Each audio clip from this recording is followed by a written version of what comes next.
Hello friend, आप देख रहे हो हमारा चैनल ग्रो बुक्स। तो आज हम फिर से आपके लिए नई बुक लाए हैं, जिस बुक का नाम है अनसर्टेनिटी। इसका मतलब डर और डाउट को अपनी जीत का हथियार बनाना सीखिए। इनका लेखक का नाम है जोनाथन फील्ड्स। तो चलिए बुक को आपको दो लफ्ज़ों में बताते हैं। अगर आपको भी जानना है कि फियर ऑफ फेलर से डील कैसे करना है, तो साल 2011 में रिलीज हुई किताब अनसर्टेनिटी आपके लिए गाइड के समान है। फोकस, कॉन्फिडेंट, प्रोडक्टिव और सक्सेसफुल होने के लिए हमें कैसे कदम उठाने चाहिए, ये किताब हमें उन्हीं कदमों से रूबरू करवाती है। यह बुक किसके लिए है? ऐसे क्रिएटिव लोग जिन्हें प्रोडक्टिव भी बनना है, ऐसे लोग जिन्हें स्ट्रेस से डील करना सीखना है, ऐसे लोग जिन्हें ज़िंदगी के बिना डर के जीना है। अध्याय नंबर 1, एंग्जाइटी और फियर से रिस्क का कनेक्शन होता है। अगर आपको अपनी ज़िंदगी में हार का डर सताता है या फिर ऐसा लगता है कि आप फियर ऑफ फेलर को कैसे डील कर पाएंगे, तो फिर यह किताब आपके लिए है। इस किताब में लेखक ने बताया है कि ज़िंदगी में अनसर्टेनिटी बहुत सी है। इसी के साथ कई सारी तकनीक भी है जिससे इंसान इस अनसर्टेनिटी से लड़ सकता है। इसी के साथ लेखक ने यह भी बताया है कि एक बार जब आप इस अनसर्टेनिटी के मास्टर बन जाते हैं, तो फिर उसके बाद आपके दिमाग में इनोवेशन का जन्म होता है। इसी के साथ लाइफ में सफलता का दरवाज़ा भी आइडियाज़ और इनोवेशन से ही खुलते हैं। सोचिए, दिमाग पर जोर डालने की कोशिश करिए कि आपने आखिरी बार ऐसा कौन सा फैसला लिया था जो आपको एक जुए की तरह लगा हो। इसी के साथ ये भी सोचने की कोशिश करिए कि उस फैसले को लेते समय आपको कैसा लग रहा था, कि आपको एंग्जाइटी की फीलिंग आ रही थी। इसके पीछे का कारण यही है कि रिस्क से खोने का डर भी जुड़ा हुआ होता है, जिससे हमारे अंदर डर बनता है। जैसे कि अगर हम कोई भी चीज़ बना रहे होते हैं तो उसमें हमारा कुछ ना कुछ इनपुट भी जाता है, भले ही वो इनपुट पैसों के रूप में हो। इसी के साथ जब हम उसमें फेल होते हैं तो हमारा इनपुट भी ख़राब हो जाता है। इसी के साथ अगर कुछ खोने का चांस ज़्यादा होगा तो फिर हम उस आइडियाज़ को भी ड्रॉप कर देते हैं। मतलब साफ है कि खोने के रिस्क को देखते हुए ही फैसले लिए जाते हैं। ऐसा भी ज़्यादातर बार देखा गया है कि जब कभी हम कुछ नया करने की कोशिश करते हैं तो लोग हमें जज भी करने लगते हैं। ज़्यादातर ऐसे तब होता है जब हम लीक से हटकर कोई काम करने वाले होते हैं। जज करने वाले लोग भी कोई अनजान नहीं होते, ये वही लोग होते हैं जो हमें सपोर्ट कर रहे होते हैं। कई बार तो हम खुद ही खुद को जज करने बैठ जाते हैं। जजमेंट का डर हमारे क्रिएटिविटी के लिए बिल्कुल भी ठीक नहीं है। इसके कारण ही हमारा कॉन्फिडेंस भी कम होता है। इसको हम हार्वर्ड यूनिवर्सिटी की रिसर्च से समझने की कोशिश कर सकते हैं। उस रिसर्च में यह निकल कर सामने आया कि पेंटर्स जब कमीशन में काम करते हैं तब उनकी क्रिएटिविटी आम दिनों की अपेक्षा कम हो जाती है। इसके पीछे का रीज़न ये है कि तब उन्हें कस्टमर की अपेक्षा के अनुसार काम करना पड़ता है, जिससे उनके दिमाग में प्रेशर रहने लगता है। रियलिटी यही है कि अनसर्टेनिटी हमें अनकंफर्टेबल करती है, क्योंकि हम दूसरे के सामने फेल नहीं होना चाहते। लेकिन इस डर से लड़ने के लिए आप एक्शन ले सकते हैं। अध्याय नंबर 2, रिस्क और अनसर्टेनिटी से लड़ना करना सीखिए। इनोवेशन का जन्म तभी होगा। हमने पिछले चैप्टर में पढ़ा कि फियर ऑफ रिस्क और फियर ऑफ फेलर हमें वो करने से रोकता है जो हम असल में करना चाहते हैं। लेकिन क्या इसका महत्व इतना ज़्यादा है? ज़रा सोचिए कि अगर आपके पास स्टेबल लाइफ है तो भी क्या आप रिस्क लेंगे? अगर आप रिस्क लेना भी चाहेंगे तो क्यों? इसका जवाब है कि आप इसलिए रिस्क लेंगे क्योंकि सेफ खेलने से आपको वही नहीं मिलेगा जो गैम्बलिंग से मिलने वाला है। इसके पीछे का कारण यह है कि अगर कोई भी चीज़ या फिर सिचुएशन प्रिडिक्टेबल है, तो फिर इसका मतलब साफ है कि पहले भी उसे कई लोगों ने एक्सपीरियंस किया हुआ है। फिर उसका रिजल्ट भी आम सा ही रहता है। उसमें कुछ खास मज़ा नहीं रहता, बस वही मज़ा आपको रिस्क लेने के बाद मिलता है। हमारे खुद के अनुभव और दूसरों के एक्सपीरियंस से हमें सर्टेनिटी की तरफ ले जाते हैं। इसके पीछे का रीज़न यही है कि उसे पहले भी कई लोगों ने ऑब्जर्व किया हुआ है। जब उसे पहले से लोगों ने ऑब्जर्व किया हुआ है तो फिर उसका रिजल्ट भी वहीं आने वाला है। यही वजह है कि सर्टेनिटी में इनोवेशन ख़त्म हो जाता है। अगर किसी को इनोवेटिव आइडिया की तलाश है तो फिर उसे अपनी लाइफ में अनसर्टेनिटी की जगह देनी पड़ेगी। जहाँ अनसर्टेनिटी होगी वहीं इनोवेशन का जन्म भी होगा। मान लीजिए आपको कोई गाना लिखना है और आप एक ही तरह का म्यूजिक सुन रहे हैं, तो फिर आप उसे कॉपी करके बस एक म्यूजिक ही बना सकते हैं। आपका भी जॉनर वही होगा जैसा कि आप अभी तक सुनते हुए आए हैं। इसी के उलट देखने की कोशिश करते हैं। अगर आपको किसी और ही बीट का गाना लिखना है तो फिर आपको अपने एक्सपेरिमेंट के दौर में भी अलग तरह के गाने सुनने पड़ेंगे। इसका मतलब साफ है कि जितना आप अननोन या अनसर्टेनिटी की तरफ बढ़ेंगे उतने ही क्रिएटिविटी आपके अंदर बढ़ेगी। ये बात ऐसे ही नहीं कही जा रही है, बल्कि स्टडी में यह साबित हुआ है कि जो लोग अनसर्टेनिटी को फॉलो करते हैं वो लोग ज़्यादा क्रिएटिव होते हैं। ये देखा गया है कि वो लोग कठिन सिचुएशन में ज़्यादा अच्छे से काम कर पाते हैं। उनके लिए कठिन से कठिन सिचुएशन बड़ी आसान होती है। उनका नज़रिया ही किसी भी चीज़ को देखने का बिल्कुल ही अलग होता है। राइट माइंडसेट प्लस रिस्क लेने की काबिलियत सफलता का मूल मंत्र है।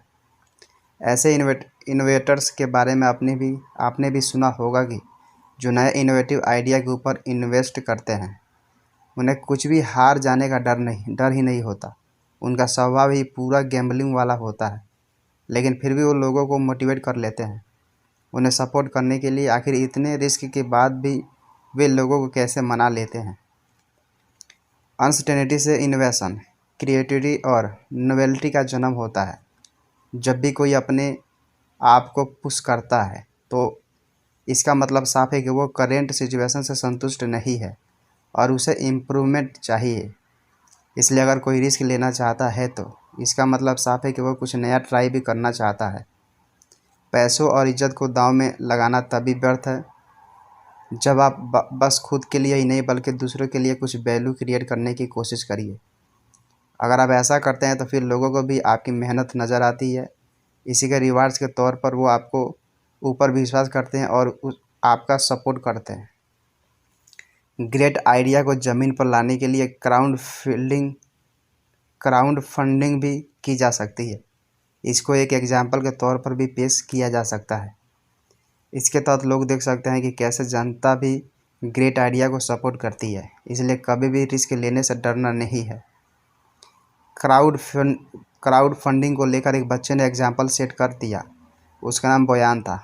उसने समुंदर से प्लास्टिक को क्लीन करने का आइडिया जनरेट किया था। उसके इस आइडियाज़ को लोगों ने काफ़ी ज़्यादा सपोर्ट भी किया। उसने क्राउड फंडिंग के माध्यम से $21 लाख इकट्ठा किए हैं। इस एक एग्जाम्पल से आप समझ सकते हैं कि अगर कुछ भी करने की लगन बस हो तो पूरी कायनात भी आपकी मदद करती है।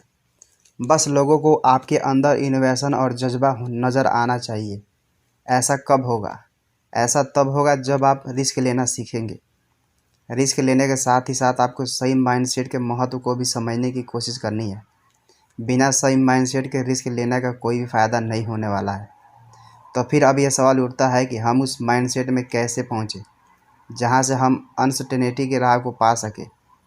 यहाँ पर अनसर्टेनिटी का महत्व भी बढ़ जाता है। इसके पीछे का रीज़न यही है कि इसी से आपके अंदर कई सारी खूबियों का जन्म भी होने वाला है। उस माइंडसेट तक पहुँचने का एक रास्ता है। आप सोच रहे होंगे कि वो कौन सा रास्ता है। वो ये है कि आप अपनी छाती को चौड़ा करिए और अपने डर का सामना करने की कोशिश करिए। जो भी आपका डर हो आज ही उसके सामने खड़े हो जाइए। जैसे ही आप ये करने की कोशिश शुरू कर देंगे आपका टारगेट भी नज़र आने लगेगा। टारगेट तक पहुंचने के लिए मोटिवेशन भी आपके अंदर आ जाएगी। वार और द परफेक्ट स्टॉर्म के लेखक सेबेस्टियन जुगर लगातार असफलता के अपने डर पर काबू पाते हैं। वो अपने डर का इस्तेमाल फ़ायदे के लिए करते हैं। जब कभी नाकामी का विचार उनके दिमाग में आता है तो वह एनर्जी का इस्तेमाल करते हैं। इससे उनके अंदर क्रिएटिविटी का जन्म होता है और उनके अंदर मोटिवेशन भी आ जाती है। आगे आने वाले चैप्टर में आप यही समझेंगे कि इसे कैसे करना है। अध्याय नंबर 3, रूटीन और रिचुअल से स्टेबिलिटी का जन्म होता है।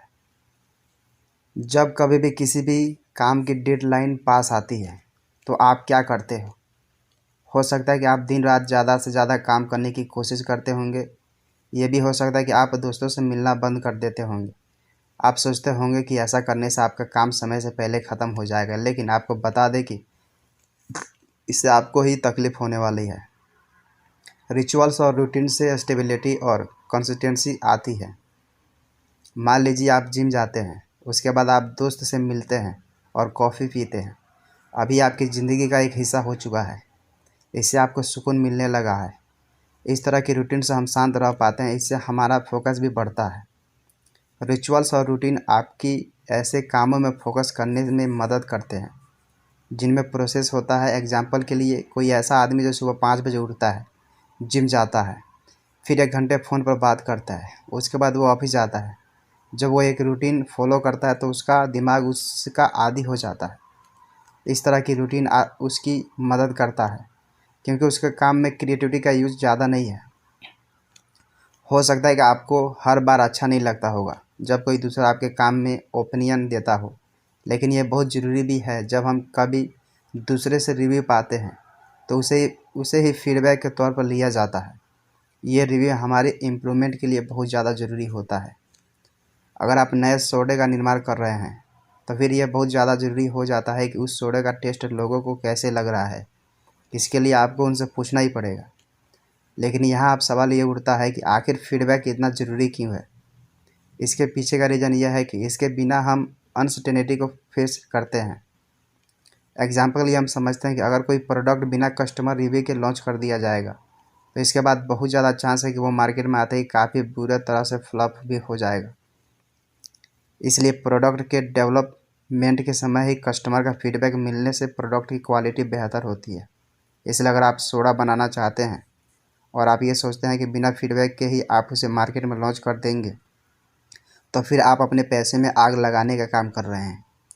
एक फाइनल चीज़, जब कभी आप फीडबैक मांगे तो इस बात का ख्याल रखिएगा कि आपका कंट्रोल आपके प्रोडक्ट के ऊपर होना चाहिए।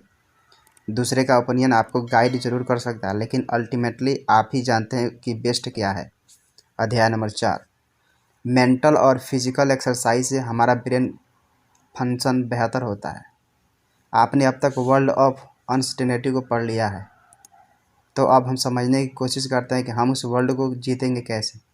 आखिर हम अपने थॉट्स को बेहतर कैसे कर सकते हैं। अगर आपके पास क्रिएटिविटी है तो फिर आप उसे और निखार कैसे सकते हैं। फोकस और अटेंशन को बढ़ाने के लिए आप साइकोलॉजिकल अटेंशन ट्रेनिंग का यूज भी कर सकते हैं। इसकी मदद से आपके दिमाग की शांति भी बढ़ेगी। इसी के साथ आप फिजिकल एक्सरसाइज, रनिंग और साइकिलिंग की मदद से भी ले सकते हैं। मेंटल एक्सरसाइज के तौर पर आप मेडिटेशन भी कर सकते हैं।